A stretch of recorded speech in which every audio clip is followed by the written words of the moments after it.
Hello everyone, very warm welcome to law point channel. आप सभी का लॉ पॉइंट चैनल में स्वागत है। भैया आज हम लोग एक सीरीज़ शुरू कर रहे हैं। सेक्शनल वाइज हम लोग एमसीक्यू करेंगे जो आपके एलएलबी एग्ज़ाम के लिए बहुत ही बेनिफिशियल है।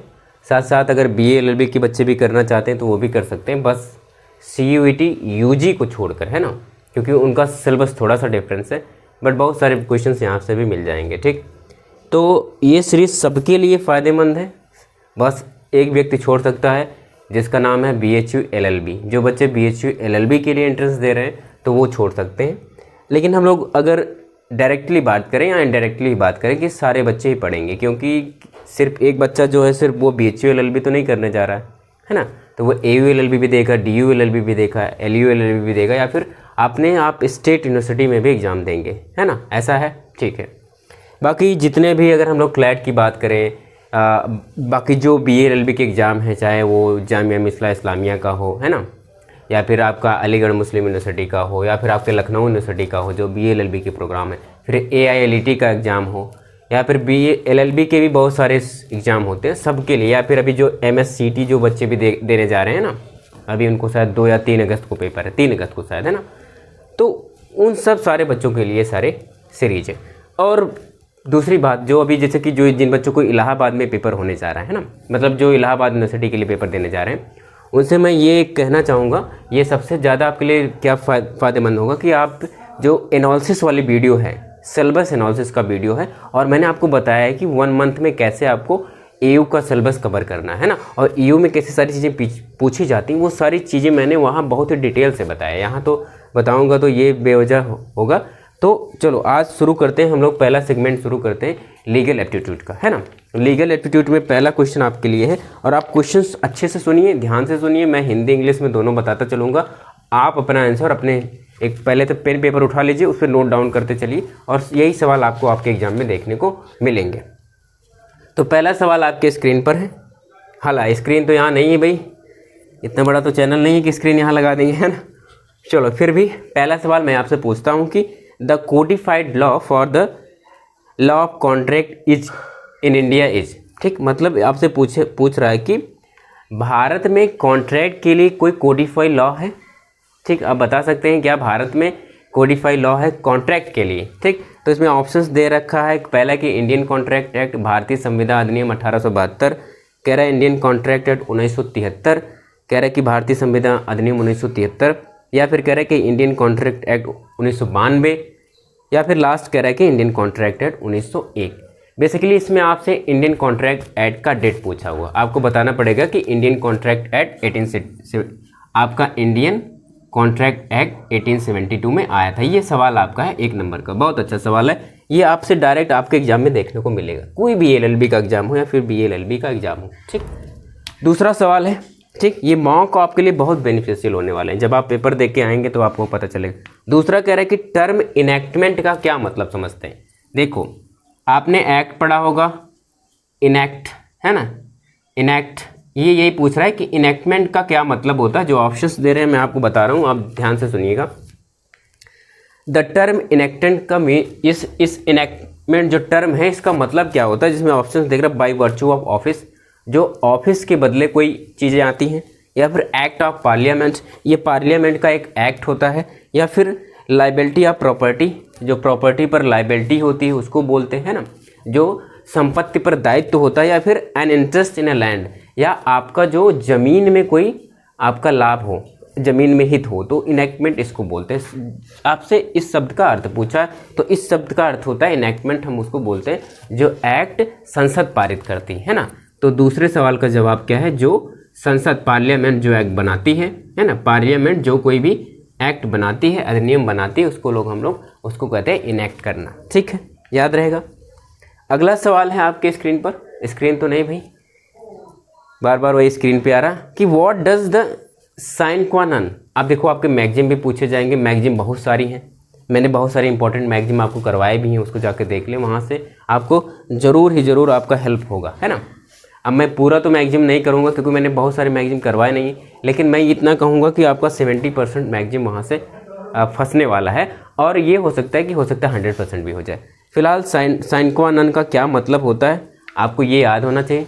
साइन क्वा नन का मतलब क्या होता है, इसमें बोल रहा है कि causation does not apply to some crime, जो कारण होता है वो कुछ क्राइम में अप्लाई नहीं होता है, कुछ अपराध में। ये कह रहा है कि नेसेसरी लीगल काजेशन, जो जरूरी काजेशन होते हैं, जो जरूरी कारण होते हैं उसको बोलते हैं साइन क्वा नन। या फिर द बट फॉर रूल और फैक्चुअल काजेशन, कह रहा है कि लेकिन कुछ जो होते हैं फैक्चुअल तथ्य के रूप में जो कारण होते हैं उसको बोलते हैं साइन क्वा नन।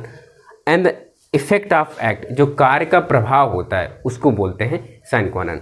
ठीक, तो आपको ये पता होना चाहिए साइन क्वा नन को हम लोग बोलते हैं नेसेसरी लीगल काजेशन, जो जरूरी आपका कानूनी कारण है उसी को बोलते हैं साइन क्वा नन। ठीक है, याद रहेगा सभी को, आज जाके साइन क्वा नन का अच्छे से आप मीनिंग ढूंढ लेंगे, है ना, ताकि आपको आने वाले समय में दिक्कत ना हो। अगला सवाल देखते हैं।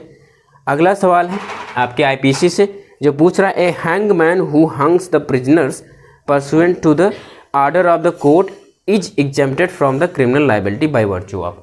कह रहा है कि जो एक फांसी लगाने वाला व्यक्ति होता है उसको छोड़ दिया जाता है, लेकिन वो किस सेक्शन के थ्रू, है ना, आईपीसी का कौन सा सेक्शन है जो बचाव करता है।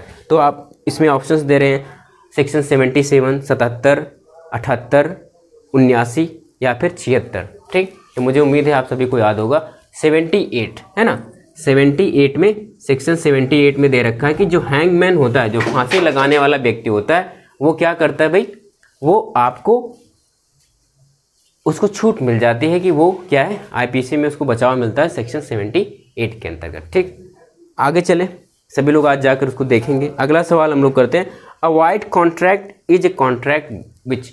अब देखो वाइड कॉन्ट्रैक्ट पूछ लिया, अब हो सकता है voidable, wide, legal, illegal, immoral, ये सब कॉन्ट्रैक्ट आपसे पूछे जाएंगे, तो इन सब पर आप अपनी पकड़ बना लें।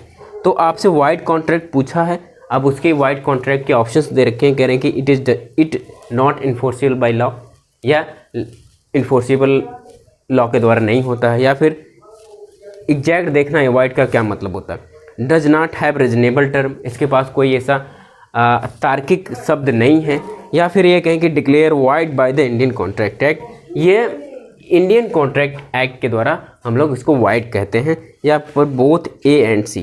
ठीक, तो इंडियन कॉन्ट्रैक्ट एक्ट में क्या होता है भाई, हम लोग किसी चीज़ को वाइड बोलते हैं ना, वाइड का मतलब शून्य होना। ठीक, वाइड का मतलब शून्य होना, इसमें एप्रोप्रिएट ऑप्शन जो है declare wide by the Indian contract act. ठीक, जो कुछ भी इंडियन कॉन्ट्रैक्ट एक्ट के द्वारा वाइड किया रहेगा उसको हम लोग वाइड बोल देंगे, है ना, क्लियर है, इंडियन कॉन्ट्रैक्ट एक्ट में ये लिखा रहता है। आगे चलते हैं, अगला सवाल आपके आईपीसी से है। आईपीसी में आपने देखा होगा सेक्शन 81, 82 पढ़ा है, 83, ये सब सेक्शन बहुत इंपॉर्टेंट है। तो इसमें से पूछा हुआ व्हाट मीन बाय द डोली इन कैपेक्स, ये आपका मैगजिम भी है, मैंने इसको करवाया भी। डोली इन कैपेक्स का क्या मतलब होता है, जिसका ऑप्शंस है इनकैपेबल ऑफ क्राइम, दूसरा है अ न्यू जजमेंट, तीसरा है न्यू बाय लॉ, या फिर चौथा है अ गुड डिसीजन। तो कह रहे हैं कि जो जो अपराध करने में असक्षम लोग हैं वो क्या, उसी डोली इनकैपेक्स को हम लोग बोलते हैं अपराध में असक्षम लोग। इसमें ऑप्शन ए सही है कि जो बोलता है कि इनकैपेबल ऑफ क्राइम, ऐसा व्यक्ति जो क्राइम करने में क्या है भाई सॉरी असक्षम है। तो ये 6वें सवाल का आपका जवाब क्या हो गया भाई, इनकैपेबल ऑफ क्राइम, है ना, इनकैपेबल ऑफ क्राइम, क्राइम करने में असक्षम है। हिंदी वाले बच्चे नोट डाउन करते रहेंगे, जो क्राइम करने में असमर्थ है। अगला सवाल है the law relating to prisoner war has been codified by.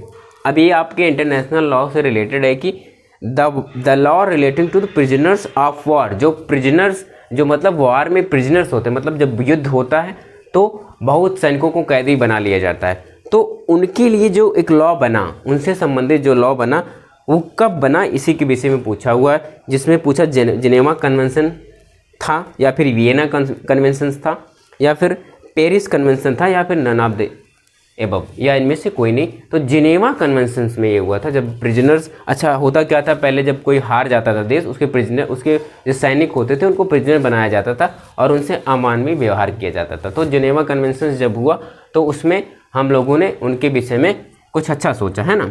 तो जिनेवा याद रहेगा, जिनेवा कन्वेंशंस कौन है, ये लोग, प्रिजनर्स की बात करते हैं, याद रहेगा सभी को। अगला सवाल हम लोग पढ़ते हैं। अगला सवाल बहुत ही अच्छा सवाल है, कह रहा है कि in which landmark legal case, है ना, in which landmark legal case it was held that the preamble is not part of the Indian constitution. बहुत इंपॉर्टेंट सवाल है, कई बार आया कि कह रहा है कि ऐसा कौन सा केस था जिसमें ये बताया गया कि जो आपकी प्रस्तावना है वो संविधान का भाग नहीं है। सवाल सही से भी सुन लिया सभी हिंदी वाले बच्चे ने। अब देखो ऑप्शंस हैं, बेरूबारी केस है, या केशवानंद भारती केस है, या फिर एस.आर. बोमई का केस था, या फिर TMA. Pi versus union of India का केस था। तो आपको केस याद होना चाहिए कि ऐसा कौन सा केस था जिसमें कहा गया कि भाई प्रीएम्बल जो है आपके कॉन्स्टिट्यूशन का पार्ट नहीं है। तो ये पहला केस था आपका बेरूबारी का, है ना, ये इसका सवाल सही है, बेरूबारी, है ना। बेरूबारी में क्या कहा गया कि जो प्रीएम्बल है, प्रस्तावना जो है आपके संविधान का पार्ट नहीं है, ठीक, इसलिए इसमें हम लोग अमेंडमेंट कर सकते हैं। आपने अमेंडमेंट चैप्टर पढ़ा होगा, उम्मीद करता हूँ। अगला सवाल है, बहुत ही अच्छा सवाल है, कह रहे कि इन फैंसी वर्ड जो है as an exception has been provided under. जो इनफेंसी होता है ना, जो असक्षम है, उसमें कौन सा ऐसा आर्टिकल है ऐसा सेक्शन है जिसपे एक एक्सेप्शन है, ठीक। तो आप देखो 82 है, 82 ही है ना। इन्फेंसी में 82 ही है जो आपको बताता है भाई कि 6 से नीचे वाले जो बच्चे होंगे, 6 साल से मतलब 7 साल से नीचे वाले, वो कोई अपराध करेंगे तो ऐसा माना जाएगा कि उनके अंदर इंटेंशन नहीं बनता, वो कैपेबल ऑफ क्राइम नहीं होते, है ना, मतलब वो क्राइम करने में सक्षम नहीं होते। तो इनफेंसी आपसे डायरेक्ट ऐसे पूछा है ना, इनफेंसी, ये इनफेंसी कहाँ दिया हुआ है, तो 82 में भी दिया है और 83 में भी है, लेकिन 82 अच्छा है। 83 में जो है कि उसमें एक प्रोविजन लगा देता है ना, कि मतलब कि उसको देखेंगे कि वो उसका माइंड कैसा था, परिपक्व था कि नहीं था, ये देखते हैं 83 में, ठीक। फिलहाल सभी का हो गया। अगला सवाल कहते हैं, अगला सवाल आपका केस लॉ ही पूछा हुआ है, कह रहा है कि in which landmark case the Supreme Court held that the parliament has right to amend the fundamental right inscript on the constitution. कौन सा ऐसा केस था जिसमें ये कहा गया कि जो पार्लियामेंट है वो संविधान में संशोधन कर सकती है, ठीक, आर फंडामेंटल राइट में, ठीक। ऐसा कौन सा केस था जिसमें ये कहा गया कि भाई सब आपके मूल अधिकार में संशोधन हो सकता है, तो मतलब किया जा सकता है। ये आपसे पूछा भी जाएगा कि क्या मूल अधिकार में संशोधन कर सकते हैं, तो आप कहिएगा बिल्कुल कर सकते हैं, है ना।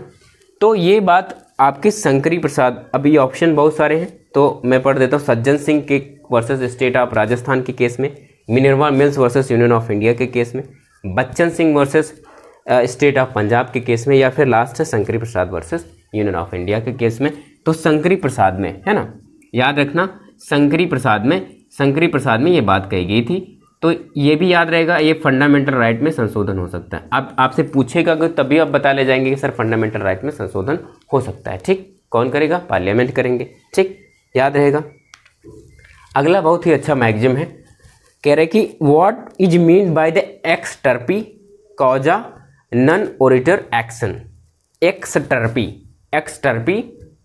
कॉजा नन ओरेटर एक्शन का क्या मतलब होता है, इसके ऑप्शंस हैं, जरा देखो। Victim of a crime has a right to sue the perpetrator in a tort. जो विक्टिम है क्राइम का वो सू कर सकता है जिसने उसके अगेंस्ट क्राइम किया है, इसका मतलब ये होता है एक्सटर्पी जो शब्द यूज हुआ।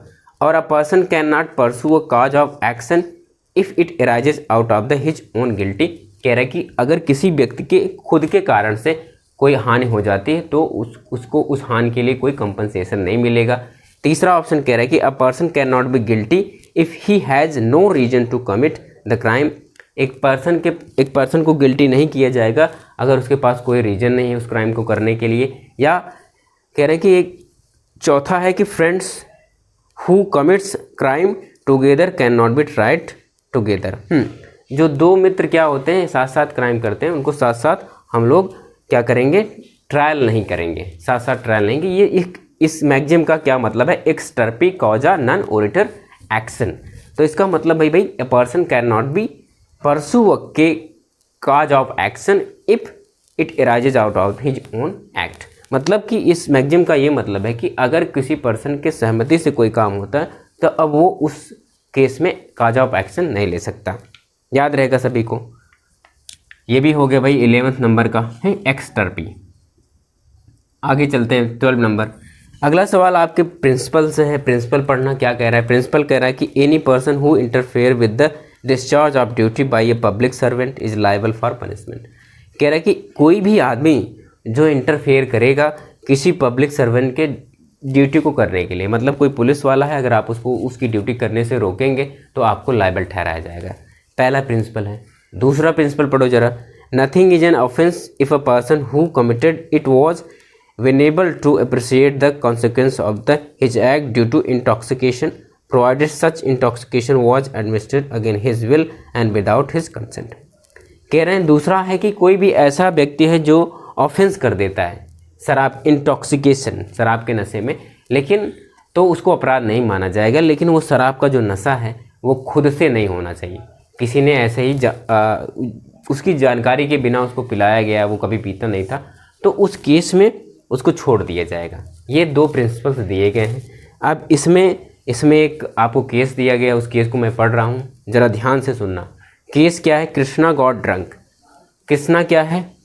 शराब पी लेता है। फॉर हिज ओन वायलेशन, खुद के वायलेशन से, मतलब जानबूझकर वो शराब पी लेता है।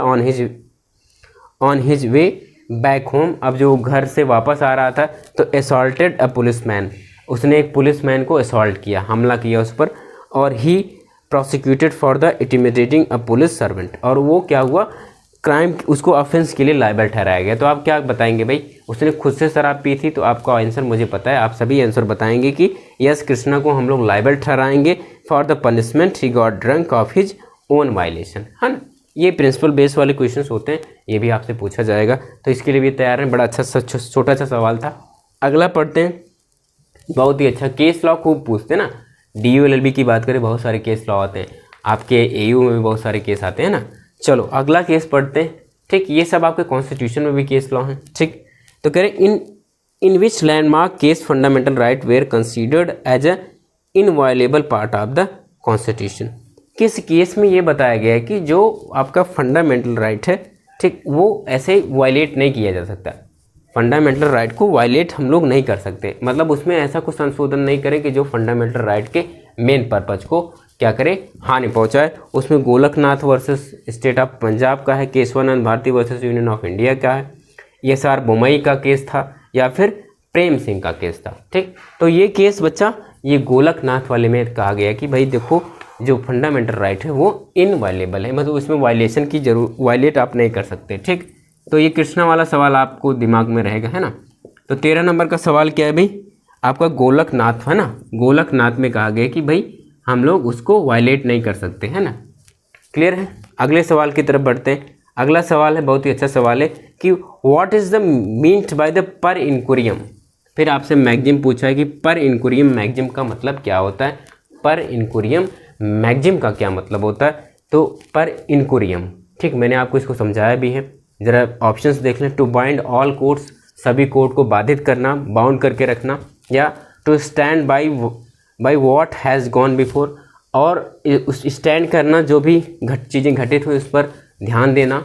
ठीक, या फिर a case settle with the lack of care so that the decision is wrong, या फिर एक ऐसा केस किया गया, सेटल किया गया, सुलझाया गया जिसमें कोर्ट ने बहुत सारी गलतियां कर दी थी। ठीक, या फिर कह रहा है कि a case decided on the fact alone as no law existent in the area. Court ने ऐसा डिसाइड किया कि कोई लॉ ही नहीं है ना, मतलब कि एरिया में ऐसा कोई लॉ नहीं था, फिर भी कोर्ट ने उस पर कुछ डिसीजन दिया, है ना, बिना लॉ के डिसीजन देना। ठीक, तो इसमें आपको पता है भाई, जब कोर्ट क्या करती है, लैक ऑफ क्या करती है, लॉ के थ्रू करती है, या फिर लैक ऑफ फैक्ट के थ्रू करती है, मतलब कोर्ट जब गलती करके कोई डिसीजन देती है तो इसको हम लोग पर इंक्वेरियम बोलते हैं। क्लियर, सभी को याद रहेगा, पर इंक्वेरियम। ठीक, चलो आपका लास्ट सवाल है आज का, है ना, आपका लास्ट सवाल है, बहुत ही अच्छा सवाल है। कह रहे हैं कि चलो अगला सवाल आपका कि कह रहा है कि which of the following writs can be use again a person believe to be holding a public office is not entitled to hold. ये बहुत अच्छा सवाल है, आपसे पूछा भी जाएगा। आपके कॉन्स्टिट्यूशन में जो भी रेटें हैं, रेटों से सवाल बहुत आता है। तो कह रहा है कि कौन सा ऐसा रिट जारी किया जाता है जब कोई व्यक्ति जो है पब्लिक ऑफिसर जो है गलत तरीके से कोई पोस्ट पकड़ लेता है। ठीक, मतलब कि है तो DM या फिर है SDM बैठा DM की पोस्ट पर, ठीक, है तो डीएम बैठा है सचिव की पोस्ट पर, तो मतलब रॉन्गफुली है ना किसी पोस्ट को पकड़ लेना, किसी पोस्ट पर जाकर बैठना, उसको क्या बोलते हैं भाई, उसके लिए कौन सा रिट जारी होता है, मैंडमस, क्यू वारंटो जारी करते हैं हम लोग, हैबियस कॉर्पस जारी करते हैं, या फिर सर्सियोररी जारी करते हैं। ठीक, तो इसके लिए हम लोग क्या जारी करते हैं, क्यू वारंटो। ठीक, याद रहेगा क्यू वारंटो। हम लोग पूछते हैं भाई ऐसा तुम क्यों कर रहे हो, है ना, याद रहेगा। बाकी और मैगजिम्स हैं, मैंडमस, मैंडमस में हम लोग पूछते हैं कि भाई ड्यूटी, मैंडमस में आप ड्यूटी याद रखिए, मैंडमस में ड्यूटी, तो आपको याद रहेगा मैंडमस कहाँ यूज होता है, जहाँ ड्यूटी फॉलो नहीं होती। हैबियस कॉर्पस, हैबियस कॉर्पस में जहाँ हम लोग इलीगली किसी को डिटेन कर लेते हैं, है ना, मतलब किसी को जानबूझकर डिटेन कर लिए, अब लेकिन हमारे पास कोई ऐसा लॉ नहीं है जिसके थ्रू हम बताएं कि हमने इसको क्यों डिटेन किया है, हमने इसको पकड़ के क्यों रखा है, तो उसके लिए हैबियस कॉर्पस पारित होता है। ठीक, सर्सियोररी, सर्सियोररी में हम लोग केस रिमूव कर लेते हैं। ठीक, सर्सियो में रिमूव शब्द याद रखना कि मतलब सर्सियोररी में देखते हैं कि कोर्ट क्या करते हैं, कोर्ट को बताते हैं भाई ये इस केस को उस कोर्ट से हटा लेते हैं, दूसरे कोर्ट को देते हैं, तो ये सर्सियोररी हो गया। ठीक, क्लियर रहेगा। प्रोहिबिशन में है, प्रोहिबिशन में हम लोग प्रोहिबिट कर देते हैं कि तुम मत करो। तो ये 5 रेटें थी। बाकी रेटों के विषय में आपको बता होगा अब 32 और 2 to 6। ठीक, तो आज के लिए बस इतना ही।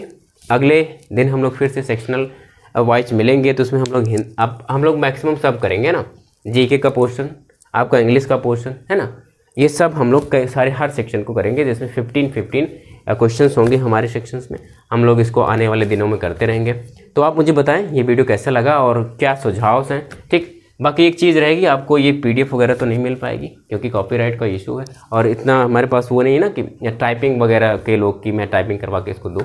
ठीक, तो इसी तरीके से आप इसको नोट डाउन करते रहें, अच्छे से सुनते रहें, और आपको ये सब सारे सवाल आपको एग्जाम में देखने को मिलेंगे। ठीक, तो पढ़ते रहें, आपका एग्जाम भी है, अच्छे से पढ़ें, एकदम पूरा एकदम टेंशन फ्री होकर पढ़ें, अच्छे से पढ़ें। ठीक, चलो मिलते हैं कल, थैंक यू।